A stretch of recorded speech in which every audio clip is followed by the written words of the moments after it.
Passive learning is quietly sabotaging you. What if the hundreds of hours you spent watching English movies, scrolling through apps, and listening to podcasts never actually made you a confident speaker? Because your brain was never asked to produce a single word? This is the silent trap almost every learner falls into.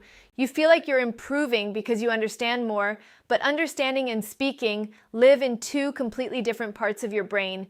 Listening builds recognition. Speaking builds retrieval. And retrieval is a muscle that only grows when you force it to work under pressure in real time with no subtitles to save you. Most learners spend 90% of their time listening and reading, and maybe 5 minutes actually speaking out loud in a week. Then they wonder why, the moment a real conversation starts, their mind goes blank even though they know the words. The shocking truth is that fluency doesn't come from input. It comes from forced output.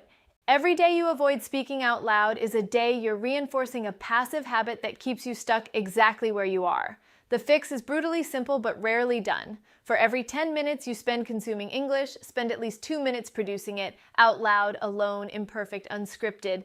That tiny shift rewires your brain from I understand English to I speak English, and that difference is the entire gap between where you are now and the confident speaker you want to become. The 4-minute rule that rewires your brain. What if real transformation didn't require hours of study, but just 4 uninterrupted minutes a day, done consistently without excuses? Neuroscience shows that short, focused, high-intensity practice sessions create stronger neural pathways than long, distracted ones. Most learners quit daily speaking practice because they think they need 30 minutes, an hour, a perfect quiet room, a study partner, and because that's overwhelming, they do nothing at all. The 4-minute rule removes every excuse. Every single day, for 4 minutes, you speak English out loud about anything, your day, your plans, your opinion on something you just saw online. No script, no perfection, just your voice, moving, forming sentences in real time. 4 minutes feels almost too small to matter, and that's exactly why it works. It's small enough that you'll actually do it, even on your busiest, most exhausted day. And consistency, done in small doses, compounds faster than intensity done occasionally. After 30 days of this, you will have spoken English out loud for 2 full hours more than you would have otherwise. 2 hours your brain didn't have before, entirely dedicated to retrieval, not recognition. This is the difference between someone who studies English for years and someone who actually becomes fluent in months. Confidence isn't found in a textbook. It's built 4 minutes at a time every single day until speaking stops feeling like a performance and starts feeling like breathing. Talking to yourself is the secret weapon no one talks about. What if the single most powerful practice tool available to you costs nothing, requires no partner, and you've been avoiding it your whole life because it feels embarrassing? Talking to yourself in English, out loud, alone, in your room, in your car, in the shower, is one of the fastest ways to build real speaking confidence, and almost nobody does it because it feels strange. But here's the shocking part. Your brain does not distinguish between talking to yourself and talking to another person when it comes to building fluency. The same neural pathways fire, the same words get retrieved, the same hesitations get exposed and corrected. Self-talk removes the biggest barrier learners face, the fear of being judged, because there's no one there to judge you. You can narrate your morning routine, argue both sides of a debate, describe what you see outside your window, or rehearse an imaginary conversation you're nervous about having.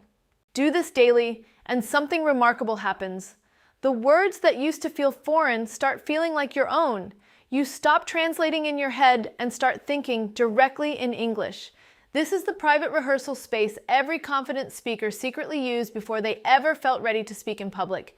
It feels silly for the first week, then it becomes the reason you stop freezing in real conversations because you've already had this exact conversation with yourself dozens of times in the mirror.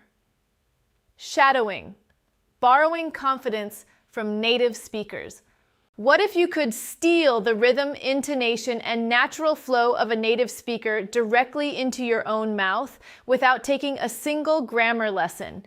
This technique is called shadowing, and it is shockingly underused considering how effective it is. Shadowing means listening to a native speaker's audio and repeating what they say almost simultaneously, matching their speed, their pauses, their rise and fall in tone. Not just the words, but the music behind the words. Most learners focus obsessively on vocabulary and grammar rules, but what actually makes someone sound confident and natural isn't perfect grammar, it's rhythm. A person who speaks with natural rhythm, even with small grammar mistakes, sounds far more fluent than someone with perfect grammar but robotic, hesitant delivery. Shadowing trains your mouth muscles to physically produce sounds and stress patterns your native language never required, and it trains your ear to predict natural speech patterns before they even finish. Do this for 10 minutes a day with a short video or podcast clip, replaying the same 30 seconds 5 or 6 times until it feels automatic in your mouth. Within weeks, phrases you shadowed will start appearing naturally in your own speech without you even trying to memorize them. This is how confidence gets borrowed, not from a textbook, but from thousands of repetitions of real human speech until it becomes indistinguishable from your own voice. The mistake you're terrified of is actually your fastest teacher. What if every mistake you've ever been afraid to make in English was actually the exact thing standing between you and fluency? And avoiding it has been the real reason you're stuck. Fear of making mistakes is the single biggest confidence killer for English learners, and it's shocking how much time gets wasted trying to speak perfectly before ever speaking at all. Here is the truth almost no one tells you. Native speakers make grammar mistakes constantly. They mix up tenses, use the wrong preposition, restart sentences halfway through, and nobody notices because communication, not perfection, is the actual goal of language. When you demand perfection from yourself before you'll open your mouth, you are not protecting yourself from embarrassment. You are guaranteeing you'll never improve because mistakes are literally the data your brain needs to correct itself. Every stumble, every wrong word, every awkward pause is information, not failure. The learners who progress the fastest are not the ones who avoid mistakes. They are the ones who make the most mistakes the fastest and keep going anyway. Silence teaches you nothing. A wrong sentence spoken out loud teaches you everything. The moment you give yourself permission to sound imperfect, something shifts. You start speaking more, which means you start improving faster, which means the mistakes that used to embarrass you start disappearing on their own simply because you finally gave your brain enough real practice to fix them. Small and consistent beats. Big and occasional every time. What if the learners who binge study English for 5 hours every Sunday are actually falling further behind the ones who practice for just 10 minutes daily? This sounds impossible, but it's backed by how memory actually works. Cramming creates short-term familiarity that fades within days. Spaced, consistent practice creates long-term neural change that compounds over weeks and months. Intensity feels productive in the moment. You finish a 5-hour session exhausted and